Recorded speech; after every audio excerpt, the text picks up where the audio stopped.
सर्वांना नमस्कार. माझं नाव डॉक्टर प्रशांत साळवे.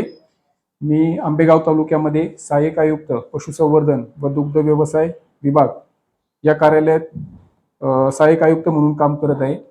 आपल्या डिपार्टमेंट मार्फत पशुसंवर्धन विभागामार्फत दिनांक 13 ऑगस्ट 2026 ते 29 सप्टेंबर 2026 या 1.5 महिन्याच्या कालावधीमध्ये केंद्र पुरस्कृत पशुस्वास्थ्य व रोग नियंत्रण कार्यक्रमाअंतर्गत लाळ खुरकूत म्हणजेच FMD या रोगाचे लसीकरण सुरू होणार आहे.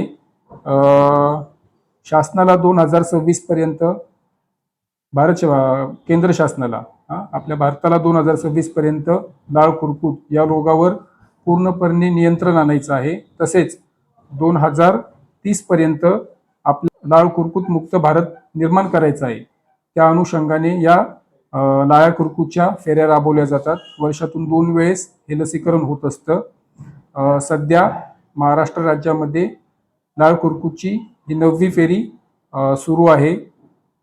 आपल्या तालुक्याला या फेरीला 9व्या फेरीला 55,550 एवढ्या प्रमाणात लसमात्रा उपलब्ध झाल्या आहेत. आपल्या तालुक्यातील एकूण पशुधन जे आहे ते 77,000 आहे.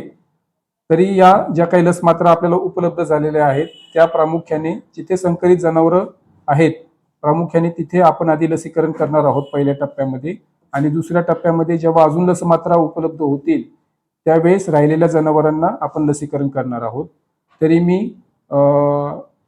यामार्फत सर्व पशुपालकांना आवाहन करतो की त्यांनी आपल्या जनावरांना लसीकरण करून घ्यावं. कारण एकदा FMD आजार झाला तर ते जनावर कायमचं कमकुवत होऊन जातं. दूध उत्पादन क्षमता कायमची घटून जाते.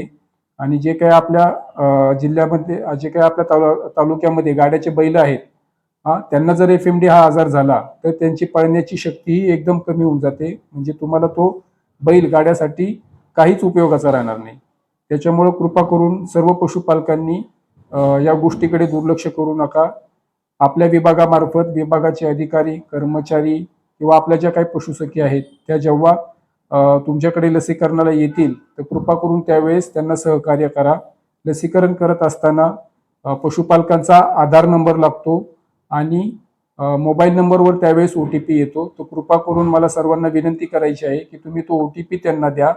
हा OTP देताना तुमच्या मनामध्ये काही शंका कुशंका असतील तर तसं काही होणार नाहीये. समोर जेव्हा आमचा कर्मचारी असेल त्याच वेळेस तुम्ही OTP द्या. कारण OTP दिल्याशिवाय आणि आधार कार्ड नंबर दिल्याशिवाय हे लसीकरण आपल्याला करता येणार नाहीये. त्याच्यामुळे लसीकरणाच्या ऑनलाईन नोंदी घेण्यासाठी या 2 गोष्टी आपल्याला द्याव्या लागणार आहे. तर मी यामार्फत सर्वांना आवाहन करतो की तुम्ही सर्वांनी लसीकरण करून घ्या. जे काही कर्मचारी आमचे येतील किंवा पशुसखी येतील त्यांना सहकार्य करा आणि आपल्या तालुक्यामधून जे काही आपल्या शासनाला साध्य करायचं आहे 2030 पर्यंत FMD मुक्त भारत त्यासाठी आपण सर्वजण योगदान देऊयात. धन्यवाद.